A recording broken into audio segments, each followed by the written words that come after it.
Wait again of the difference. Ada lagi hal mana bisnya?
Okay, good afternoon.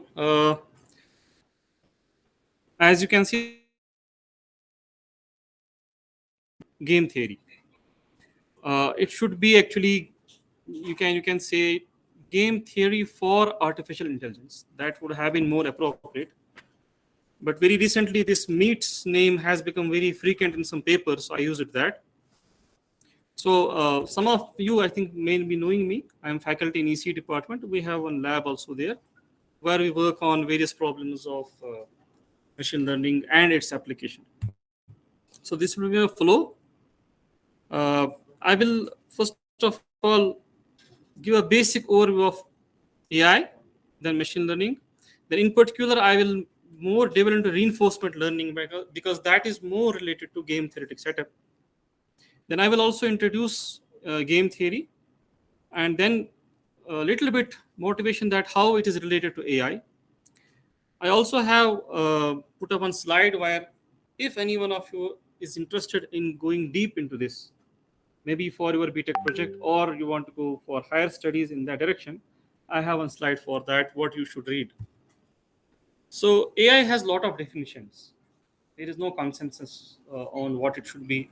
Dictionary level, they say that it is some theory and development of some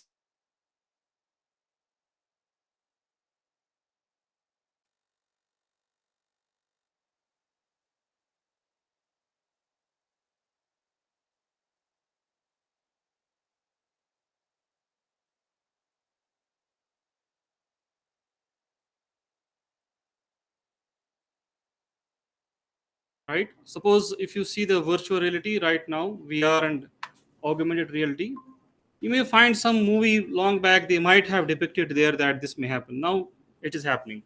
So similarly, there were some movies old, long back. At that time, the processor was not so compatible, although the algorithms were already there.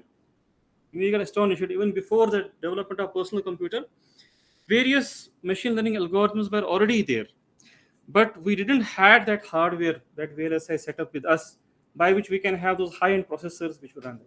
So at that time they just made movies.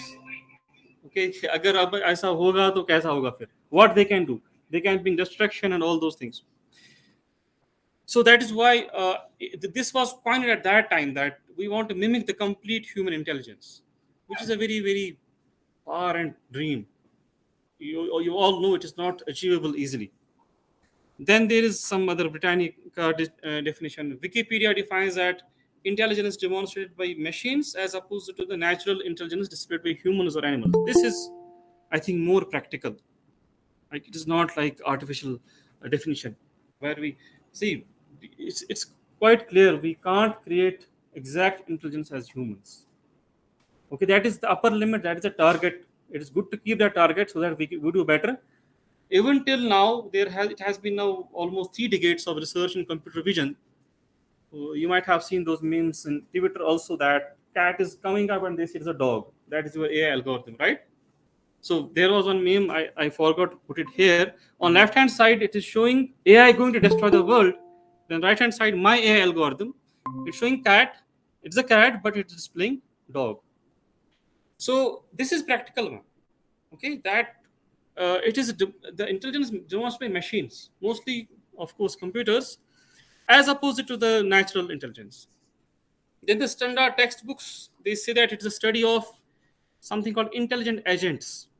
Okay, that agent can be your computer, but it doesn't. I mean, at the end it is microprocessor. Suppose it can be a robot also. At that time, it is an agent. So I am from communication background. In communication system, it can be a transmitter, okay, your mobile handset. So in CS literature, we call that agent.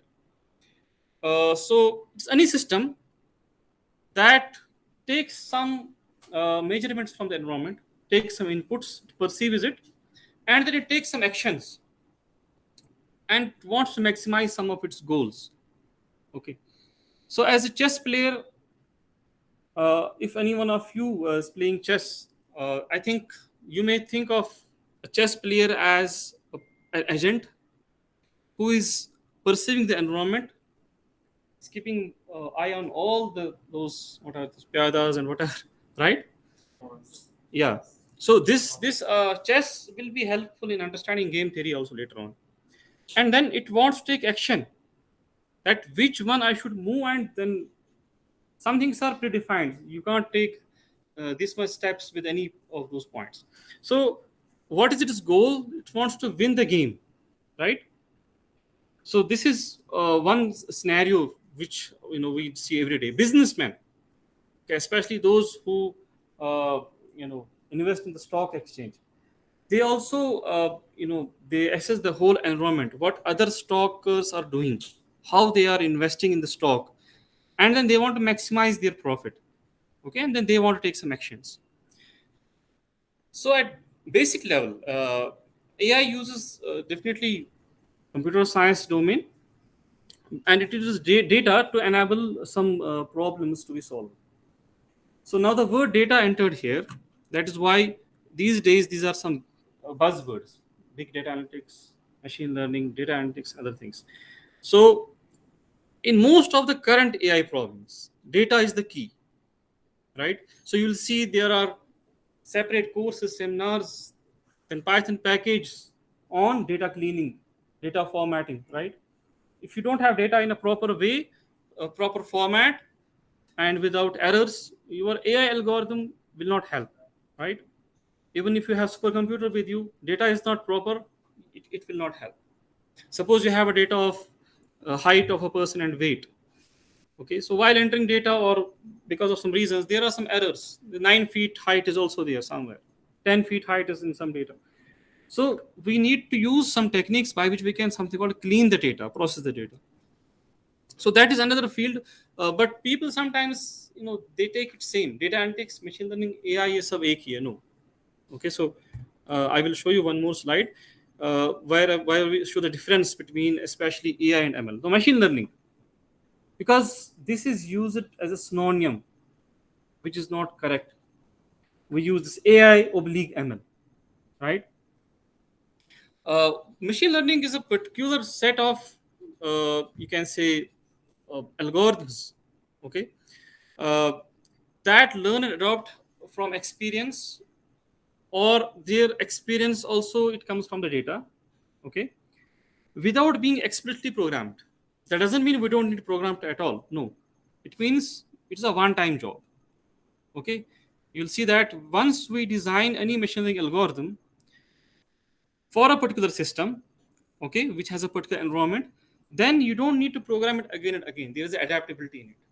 Okay, it tunes to some extent, not universally, but to some extent. And textbooks use this definition, that it is a study of computer algorithms that can improve automatically through experience and by use of data. Again, you may come up with 100 definitions. So there is nothing much there. They are all correct, okay? But these two are very useful in getting the basic idea what it is. So here is now one hierarchy. AI is actually a very broad thing. It encompasses a lot of things in it.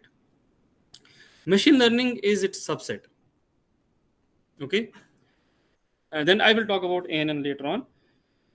So, what is in AI that is not in machine learning? That also I will discuss. Okay. But right now, keep in mind that whenever you are using, don't use them as synonyms. At least as a CS, undergrad or CS person. ठीक है, अगर civil वाले करेंगे इनका चलेगा. But a computer science person should not use AI, ML as if they are synonyms. And worst is that data analytics. Some people even they write all these or. It's completely wrong. Okay. Then within machine learning, one of the famous algorithms is artificial neural networks.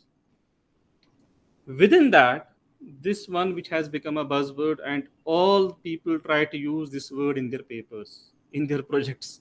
They don't know anything. Okay. And thanks to GitHub, where you download the code without understanding, run it, show us in the beta projects. But pray that I should not be in the panel. Okay. Because I have a very high precision detection algorithm where I detect that where from you have copied the project. Anyways, so this is very, very famous these days, DL, deep learning, and it has been possible to propose such algorithms only because of high-end processors.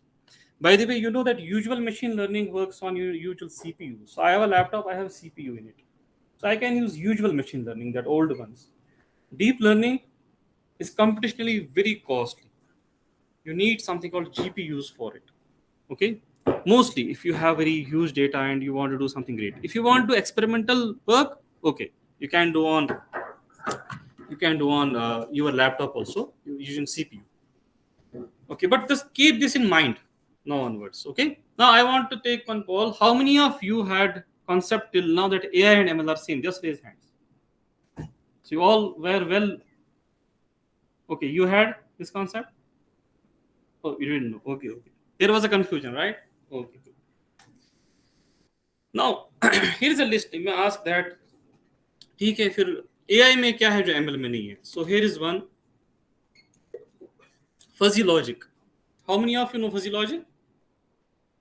Okay, if you know probability, so in probability theory you say that, or you can think of like this. You take the binary world, right, where there are only two decisions, 0 and 1. What if you create multiple decisions in between also,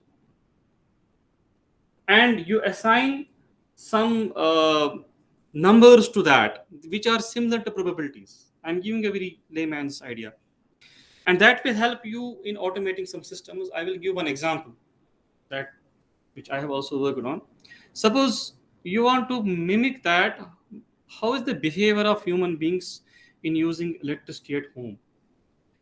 So you may create a logic like this, that if it is early morning, it's very very less probable that one may use what we can say, some motor in the garden if it is very early morning. But there is good probability of using geysers, right? Good chances of, then after that if it's a breakfast time, then you can say that you have heater in the kitchen, or microwave oven in the kitchen. Now that has higher chances of getting used. Then if it is office time, iron may be used, right?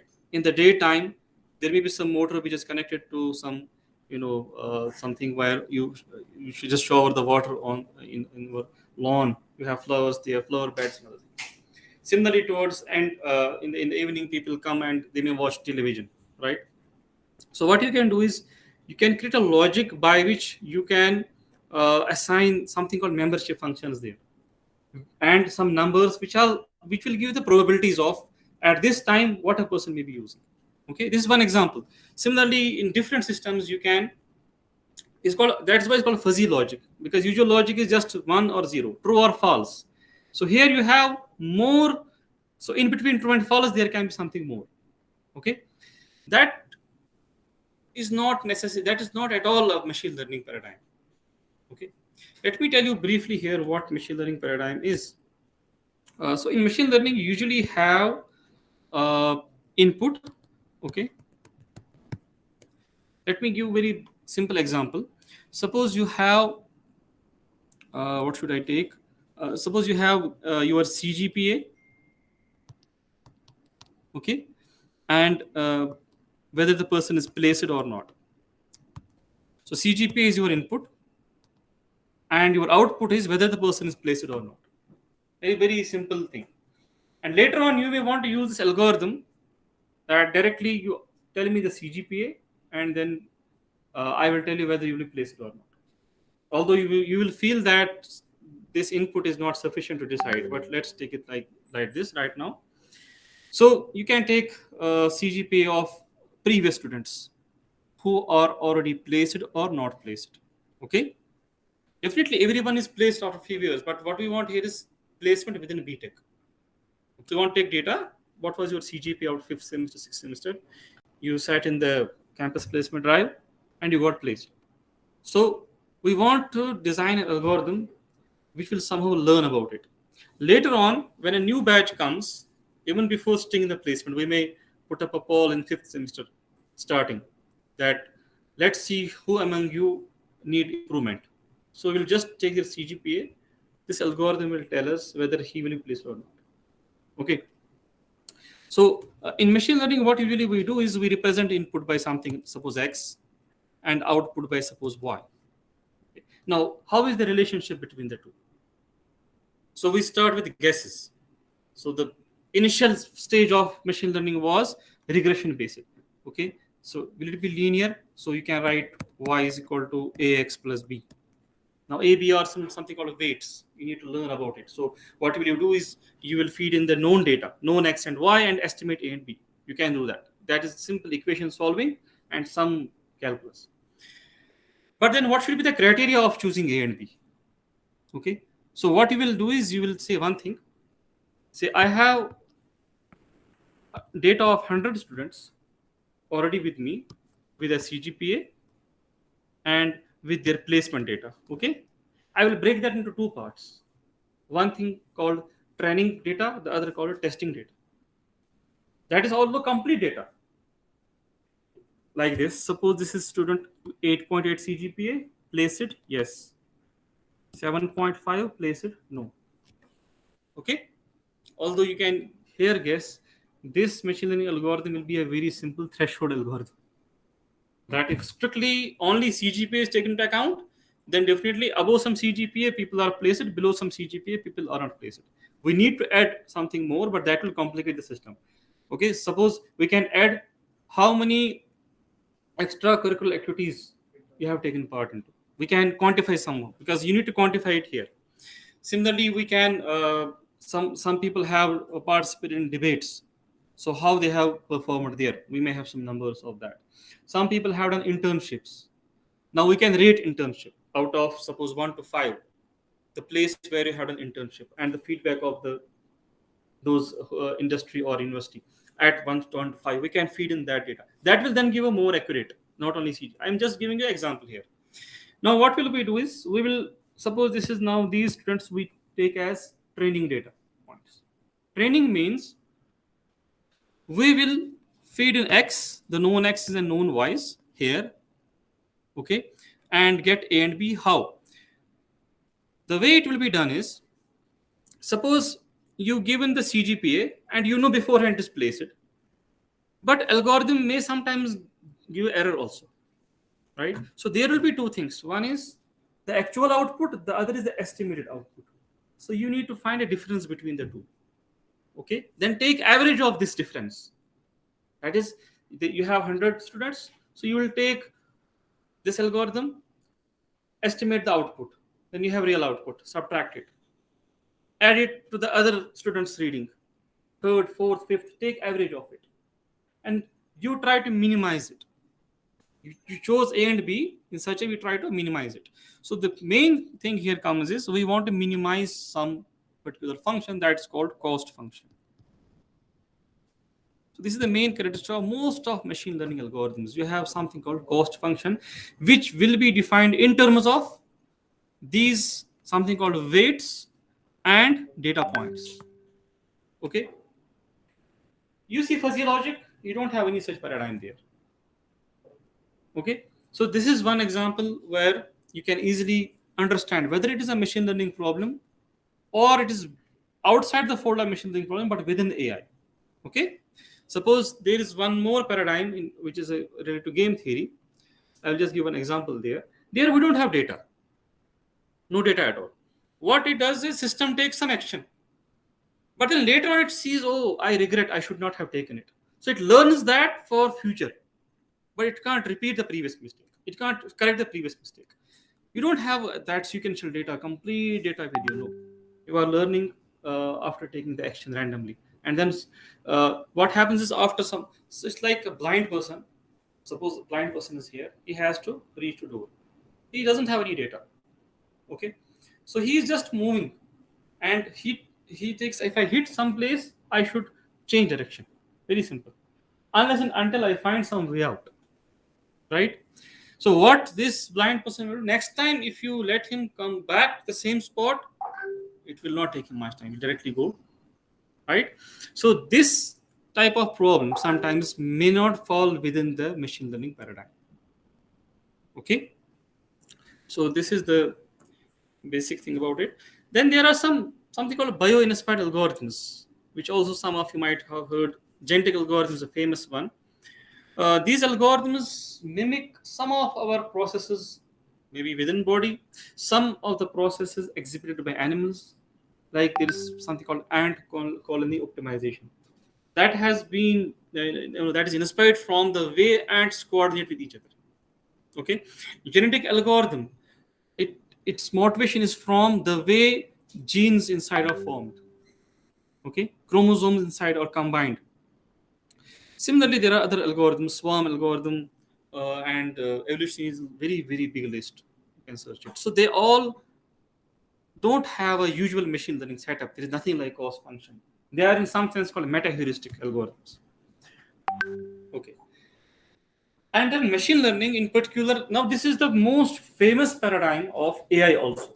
That is why some people are mistaken AI oblique ML, because these days most of the AI things are done via ML. That is the reason, especially deep learning, which has become very famous very recently.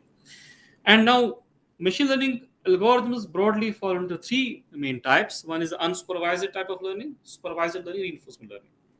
Unsupervised learning, something you might have already known, that unlabeled data.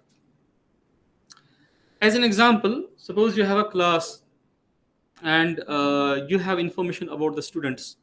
You have the information again related to suppose CGPA.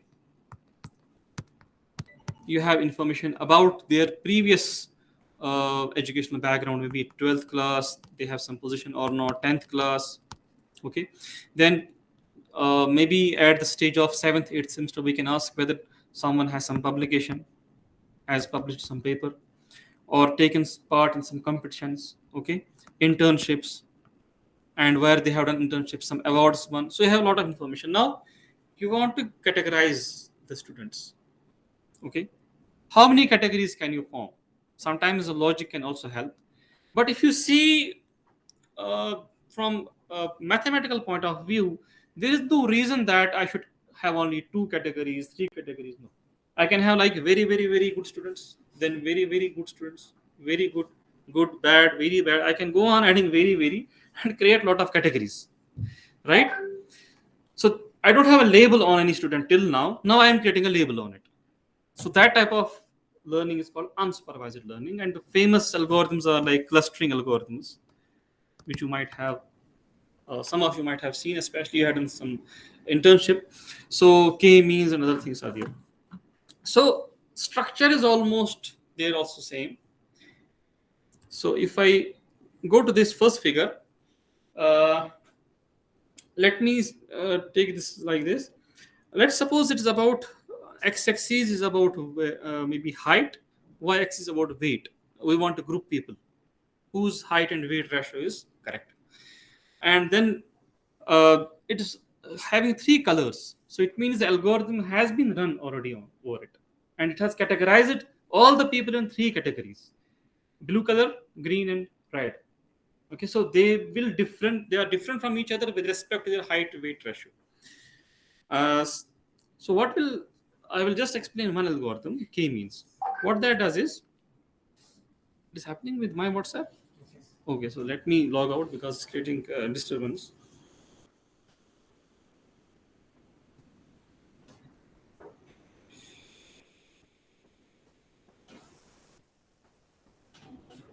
Okay, I have logged out.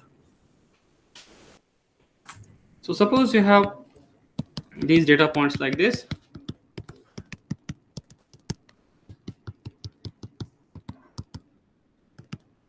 So we can see with our eyes. So we can say that it seems there are three categories, right? Three groups. But your algorithm doesn't have an eye. It just has data points. So one of the basic algorithm, what it does is it puts three centers. Suppose one here. Not three only. Can put suppose only two initially. Then what it does is it measures distance of all the points from these two centers, and whoever is nearer attached to that center. So it will then iterate. Then in second iteration, so what it does is, so it measures distance. So you will definitely see that it will categorize this whole into two parts right now.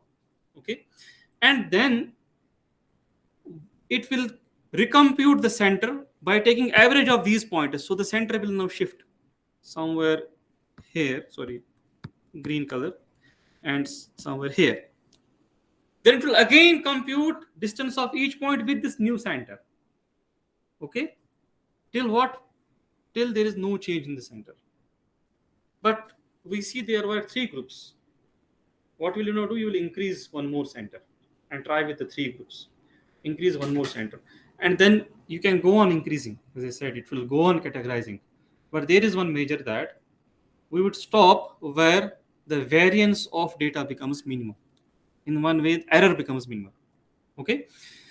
So that is one particular example of supervised learning, and the same behavior is in almost all the algorithms. Then you may have heard of hierarchical clustering. This is k-means. This particular algorithm, this is called k-means algorithm. Okay. Then there are variants of it. This is one class of machine learning algorithms. The other is supervised learning, wherein you have labeled data. Okay, like this student with this CGPA is place it. This student with this CGPA is not place it. So you can put placement to map to 1, not place it map to 0. So you have labeled data there. What you want to do is you want to tune up, you want to learn about some weights so that this same algorithm can predict some future things. Suppose you take on this particular figure here. This figure, it can be, there are 2 types of data points, circle and plus. Suppose circle means not place it, plus means place it, students. Okay, and the x-axis and y-axis can be, suppose CGPA, and y-axis can be performance in the internship. Maybe we have some grade in the internship. Okay, A plus A. So you can put some numbers 10, 9, 6, and you can then put it like this. And we have then simpler classifier. Okay, which groups the students into 2 groups. These are places or non-placed. Now, initially we have labeled data. That is, we have well known this student with this internship grade and CGPA is placed, and this student is not placed. Okay, and again going back to this, y is equal to, I took it linear, but it need not be linear. In fact, linear is very bad for classification. You can take some other general function f of, suppose I will write here x, a and b. I'm not writing what f is. It is any function. It can be exponential or any other function. That is where your neural network will come in after this. So x is your input, a and b are simple weights. Okay. Let's suppose x is here CGPA, and output is just 1 or 0. Place it, not place it. Okay. Now, wherein neural network comes in? Neural network says that we will take this f in a way. We want to mimic how the neuron works. A neuron works something like this. This is a neuron. Neuron has an input. There is something called activation function inside the brain. Okay, and then it gives the output. Then there will be another neuron which will take this input, has some activation function in it, and gives the output.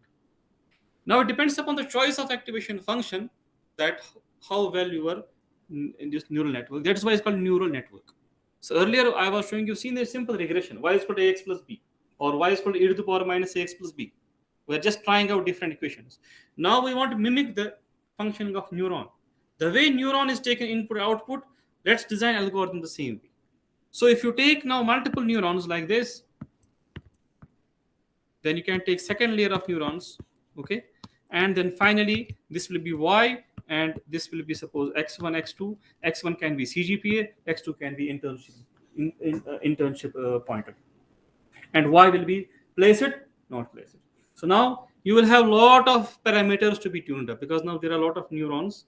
There will be a lot of weights to be learned. So you need a lot of data to learn about that. But this particular neural network will predict in future. Suppose now you have an incoming batch of fifth semester students. You can before and tell, see, improve you. You have to do one more internship, because my algorithm says you will not be placed. Okay, so you should try as a project. Take data. You have no data from TNP. Take the data and develop a project that we want to predict within 5th semester, that which students need to work hard, have a less chance of placement, which have high chance of placement. You still have 3 semesters to go for more, so you can improve. Okay. Now I have talked about layers now. this is the neuron layer 1, neuron layer 2, neuron layer 3. Just increase the number of layers to large number. That's called deep neural network. But having said, the game changes completely. Because if you study the material about neural networks, even with one layer of neurons, there is so much optimization and mathematical computation needed to be done. When number of layers increase, if you go by conventional techniques, the computational complexity will be so high, it can't be solved using usual processors.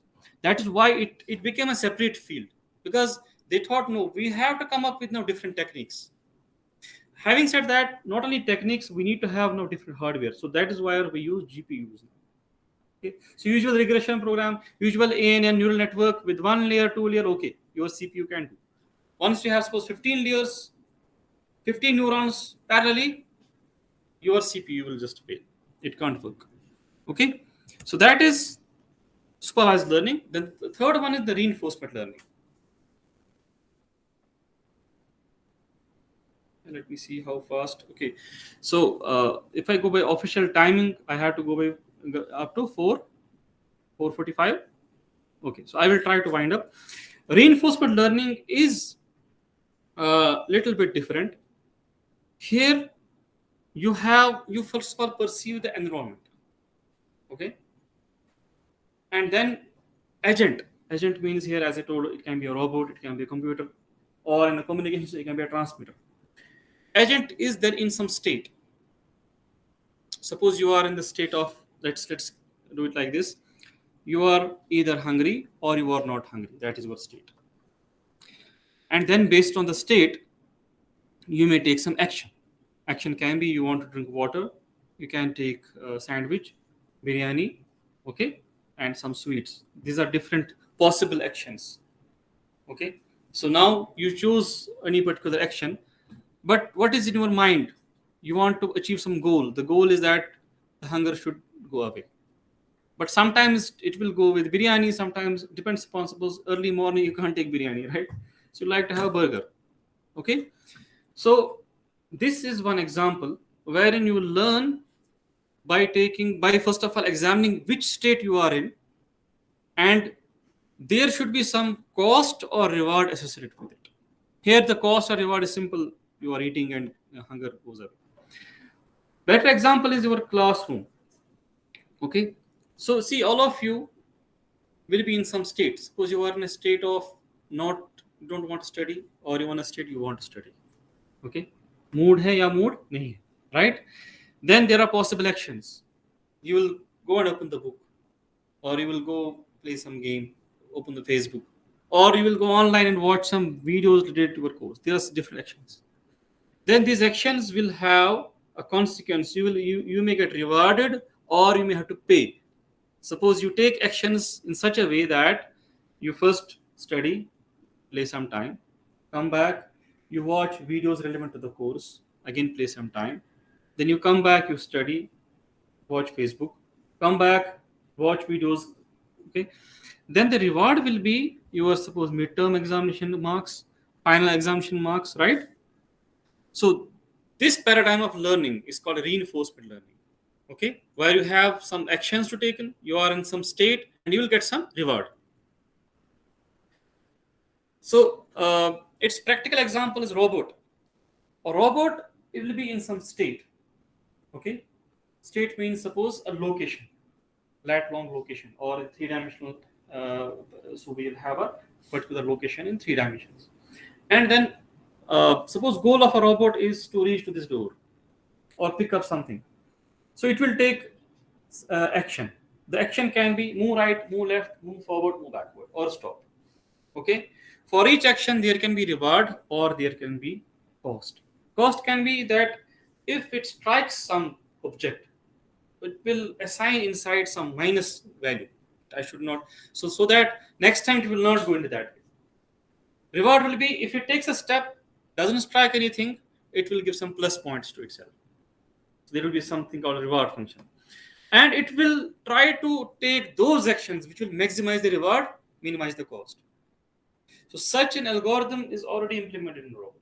That is why a robot takes it learns from the environment. First, it will make mistakes. यहाँ जाएगा, पीछे जाएगा, but it will learn from it. Now we have IR-based robots, so they even beforehand can. So depending upon the resolution, they can beforehand predict that if I take this action, I will get zero reward because there is some obstacle after some distance.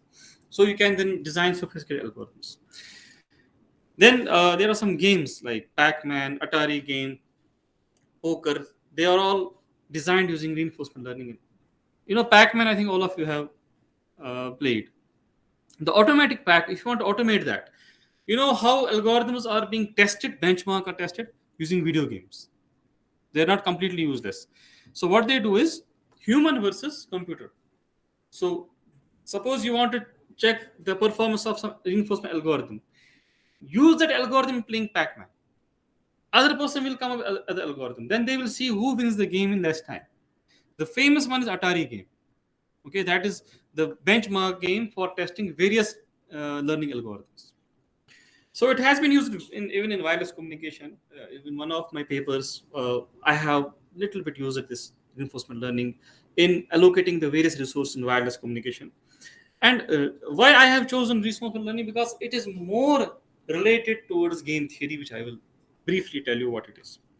But its formulation is very hard, so here I can't help.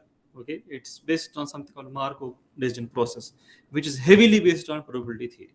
Okay, otherwise also, if you want to learn machine learning, you should do a course on basic probability theory, statistics, and linear algebra, and something called optimization. These are 4 core courses you must do. Okay, Python बाद में आता है. Python is not like people think immediately. ये problem है यहाँ NIT में ज्यादा problem है. कंप्यूटर साइंस कौन सी लैंग्वेज? उसके लिए एप्टेक है, right? Aptech 1 year course. This computer science is not for that.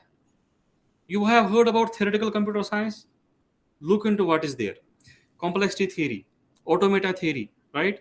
Now all these learning theories, okay, algorithmic theory, where you prove the complexity of algorithm. That is what is the main job of core computer scientists, not learning JavaScript and designing websites. Okay, so that will come later on, implementation part. So let me keep it very simple. Suppose I will talk in terms of maybe robot. Robot is in some state. Okay, state will be right now. The state is he is at this location, and his goal is to reach to the door.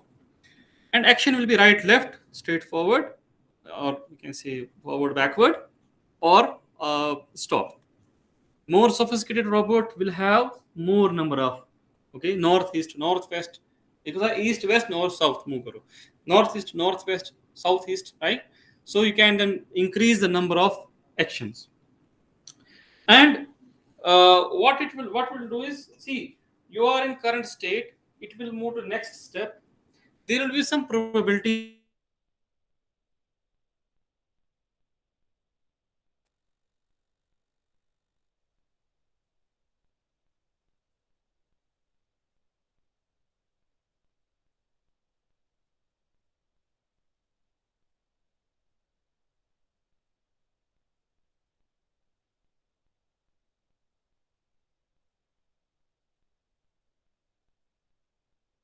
first took right. उसको टक्कर लग गया. It gives a -1 point to it. Then it took left. There is nothing wrong. Then it may randomly take back step, then forward step. But you will see now this robot will have less tendency towards taking right steps. Unless he will get strike on the left also, then he will go up left, maybe takkar aa gaya. -1 point to that. Now he will take less steps towards left and right, move forward. Agar forward mein bhi kabhi takkar aa gaya, then again it may retry. So this way it learns about it. So that probabilities are designated by these T of S, A, S dash. Okay. So S is current state, S dash is new state. Okay. Just location. Robot location. And A is the action. Right, left, forward, backward, stop. And then this particular probabilities, they have something called a Markov flavor. I will just tell you that. Markov means something like this. Suppose you have a probability of, Let me denote by ST the state of a robot at time t. Okay. What is the state of robot at time t plus 1? Conditioned on what was the state in time t, what was state in time t minus 1, what was state in time t minus 2, so on, what was initial state, right? If state at t plus 1 will depend on previous states, we are gone. It's a very complicated system. So there is a very beautiful assumption, and it comes true for various practical cases, that the future state probability st plus 1 only depends upon the current state, nothing else. This property is called Markov property. Okay, we then say that st follows Markov chain. Okay, st will become Markov chain. Now, fortunately, this setup where we have states and actions and the transitions are happening with these probabilities, it is following Markov model. That is, current state will only depend upon either previous one state, or you can say future state will only depend upon present state. Okay, so that is one thing, and there will be a reward function. So correspond every state, corresponding state of robot, there is a reward.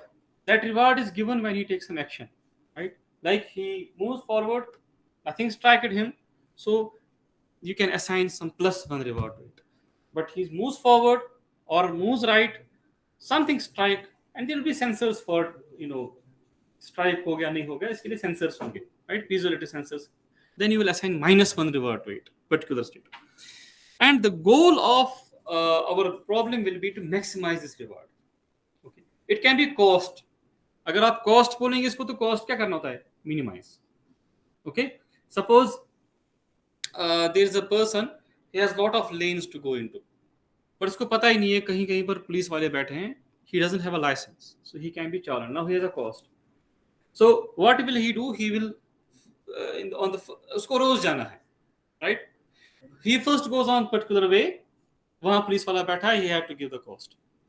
Okay, so now he took the action, go through this lane.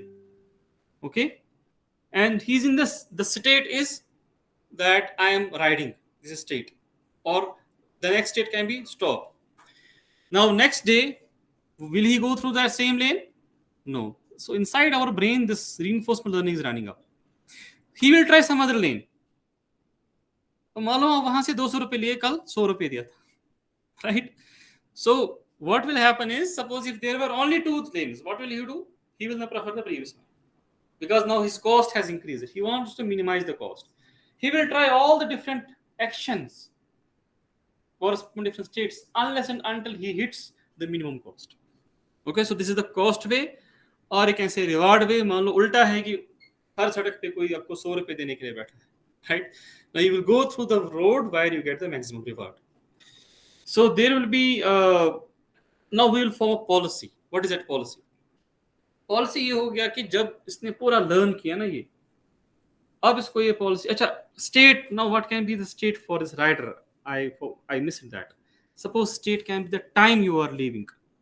Police वाले अलग अलग time पे अलग अलग जगह होते हैं, right? And those clever non-licensed people, they always hunt for that. कि इस रास्ते से 4 बजे पुलिस होती है. So this time will be the state. Corresponding to every state, there will be a sequence of actions. Suppose you will ask this non-licensed person कि मुझे 8 बजे जाना है, लाइसेंस नहीं है, what route should I? He will tell you the route. पहले आप यहाँ से जाना, दाएं यहाँ से जाना. That is called no policy. Pi. ये जो मैंने यहाँ पर capital pi because of fonts, ये pi नहीं लग रहा है. It is a mapping from state to action. कौन सी state के time कौन सी action लेनी है, and it will be formed such that the reward is maximized. Okay, now the consequence of various reward is not known immediately, so we need some mechanism to control and adjust the policy.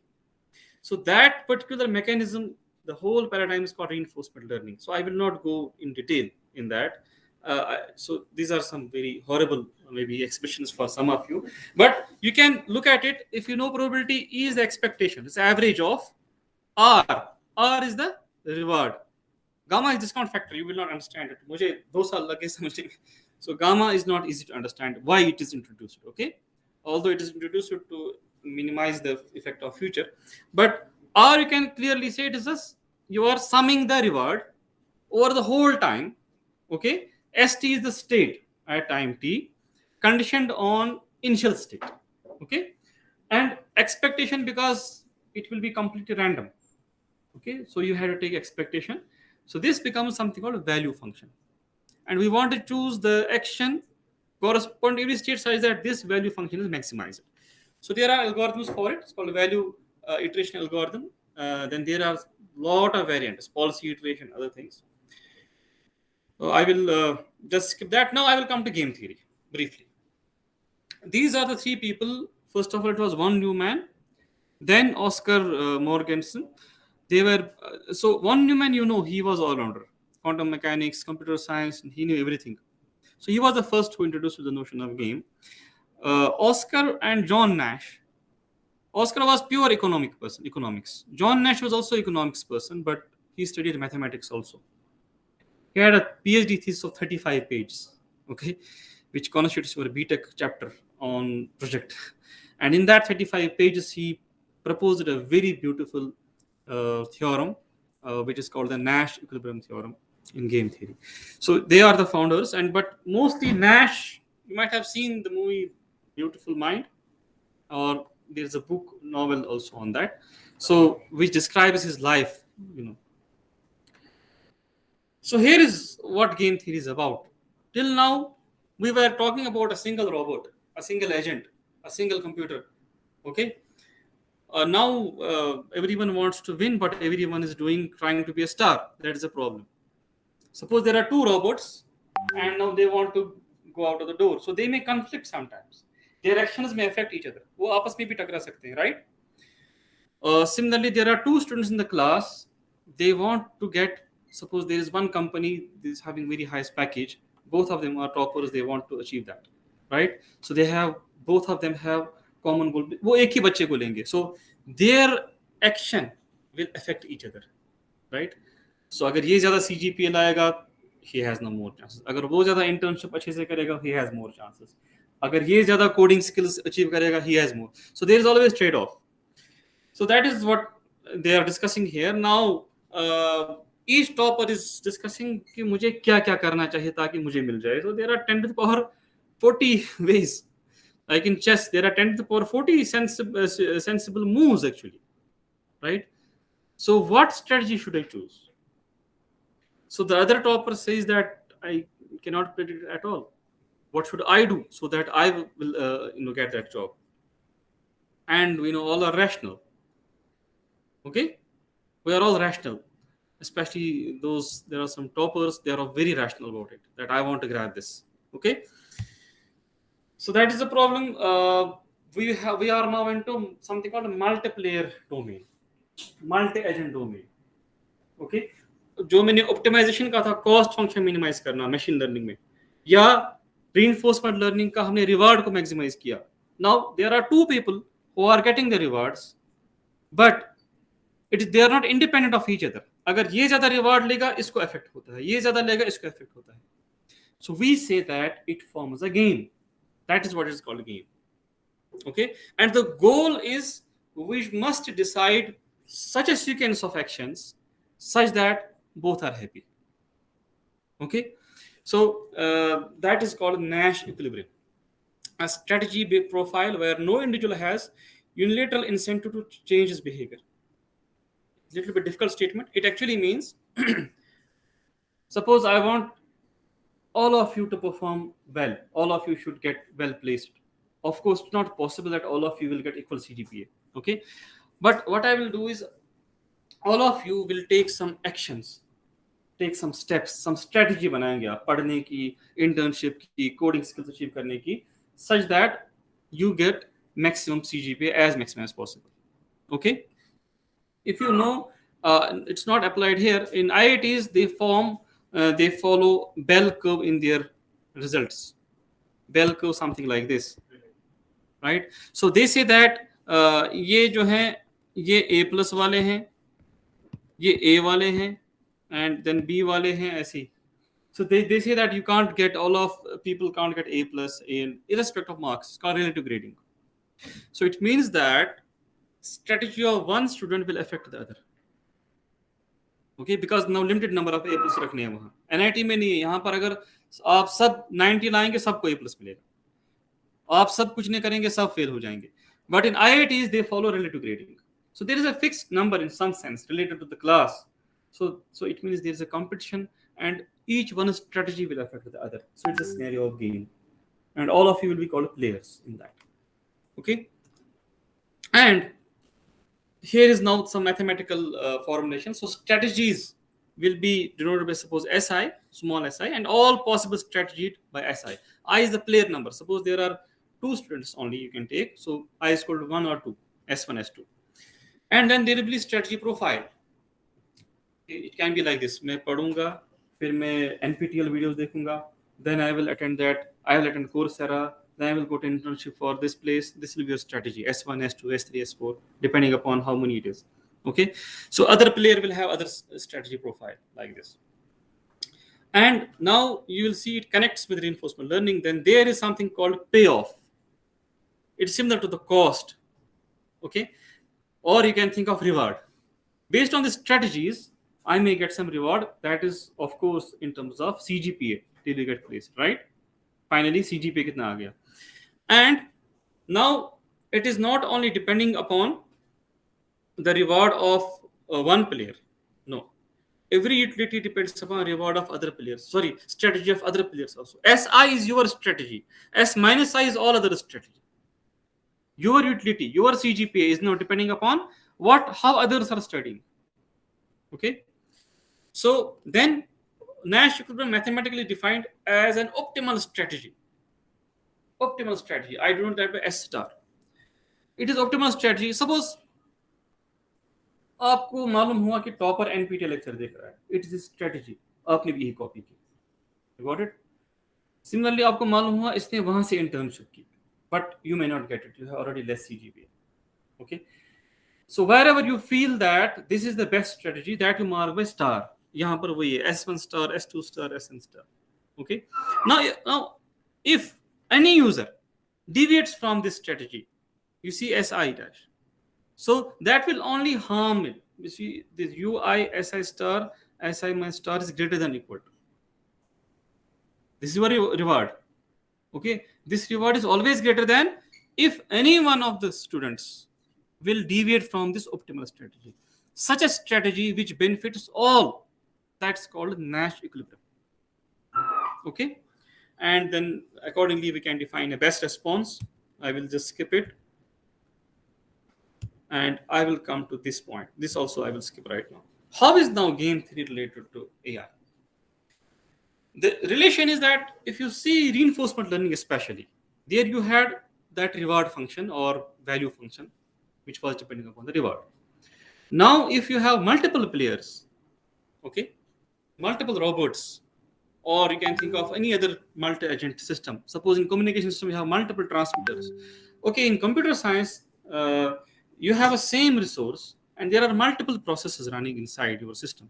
And they all want to access RAM, cache, and all those things, right? There also it forms a game. There also you can frame it as a multi-user reinforcement learning program. So one is that whenever we have reinforcement learning with multiple players, it forms a game. The other one, which is a separate topic, is generative adversarial networks. Anyone heard of it? GANs. This is the most remarkable thing happened recently in AI. Okay, go and study about it. It can be a very good final year project. It can be mapped. There is actually a generator, and there is something called identifier. What generator does is, suppose it generates some images. Okay, lot of images about suppose cat, and then there is another detector which will check that whether these images are real or fake. Okay, so it's player 1, it's player 2. They use neural networks. This guy uses a neural network to detect it. This guy uses a neural network to generate it, and it will go on generating unless and until both agree on some point. So it has been framed as a 2-player game. Okay, so this is one example. Now about reading, because that is more important for you. I know that you might not have got a lot of things. It's beyond BTech, So first step is Andrew Ng.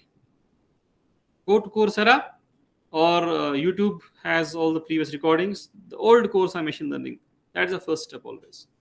Go and watch all those 17, 18 videos. And if you want rigor in your machine learning understanding, then you should go for the Bishop's book, Pattern Recognition in Machine Learning, and supplement this book by Peter Hart and Richard Duda's book. You want more rigor beyond BTech, Foundation of Machine Learning by Mohri and Talwarkar and Rostamzadeh. You want even more than this Shea Shalev's and David's Understanding Machine Learning. Okay, this is a dangerous book. Don't even touch it right now. This book. Okay. Now, Python packages, the basic things you can do using SciPy and sklearn, all basic linear regression, support vector machine, lot of things. But if you need a deep learning paradigm, then there are more like tensor and so on. So Keras is there, I forgot, right? And some more has recently have been developed. So all open source, fortunately. No need to buy anything. And if you don't have GPU, don't worry. You can use Colab, you can use any other online, you can use Jupyter Notebook. You can do it on cloud. They have, very heavy GPUs there. But a lot of things, I think PyTorch has the option that do you want CPU based PyTorch and GPU based. So you can do that for practice purpose. So that will run on your CPU, but you can't do heavy simulations. Number of layers has to be a little bit less, and data also has to be less dimensional. Reinforcement learning, definitely you have to revise basic mathematics. Markov decision process by Peterman, but a little bit advanced book. It will not give you directly the reinforcement learning flavor, but all the MDP. Sutton and Barto, this is better. Okay, it's directly about reinforcement learning. It has a section on MDP, and I found it relatively easy than the Peterman's book. But still, for BTech level, you may feel it a little bit hard. So you should choose it only if you want really to develop it, and you must have done probability theory, linear algebra optimization course. Python package, there are a lot of packages like PyQ Learning, Keras RL is for it. Keras RL has something called a deep reinforcement learning package also. TensorForce RL Coach, Chainer RL, there are a lot of packages. Regarding game theory, you can, in fact, I took a lot of pictures from the first book. It is graphic guide. Okay, there's nothing mathematics there. Just there are pictorial, those cartoons, and you will understand some basic things. You want to go deep, there is a book by one professor at IISc, Narahari. He has this book. This book is followed even in Harvard as a text. Such a great book. And it is relatively easy as compared to other books in the market. But still, it will be a little bit graduate in level. Historically, you want to read the paper in Econometrica Journal, Bargaining Problem by John Nash. And then Bruce Hajek has lecture notes on topics in decision control, static and dynamic games. But this also will be PG level. Then there is algorithmic game theory. What are the algorithms to achieve such Nash equilibriums? So that is a book by Tim Roughgarden. And in Python, there is one package called NashPy, wherein you can do simple practice. You can create, suppose, strategy profiles, utility functions, and you can then watch how Nash equilibrium is attained and all the things. Some courses here, maybe CSE IT department has some course. In PG, ECE offers a lot of courses. We have started a new course in MTech this semester. It's machine learning course. If anyone is interested, so mail to me and we will see. We may allow some people. Coding Techniques Lab is a supplement to this course. So we have a lab introduced wherein we will demonstrate the ML algorithms mostly in Python. Then we have special courses. Suppose special topics in applied maths. We can propose any course there. For example, game theory or any other course. Then we have computer vision A&N course, another MTech elective course. Of course, not all these courses are accessible to you, but in online era, suppose I am going to teach this coding techniques. I may put everything on YouTube, those videos, so you can at least go through that. So now any questions? It's already late, right? So quickly.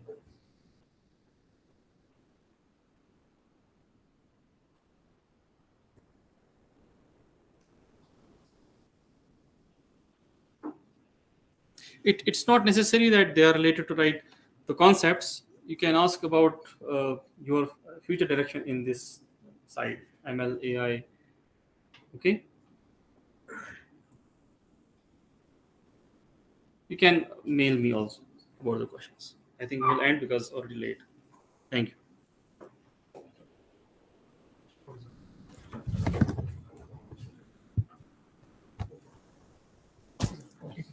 Okay. Yeah. Thanks. We'll meet sometime.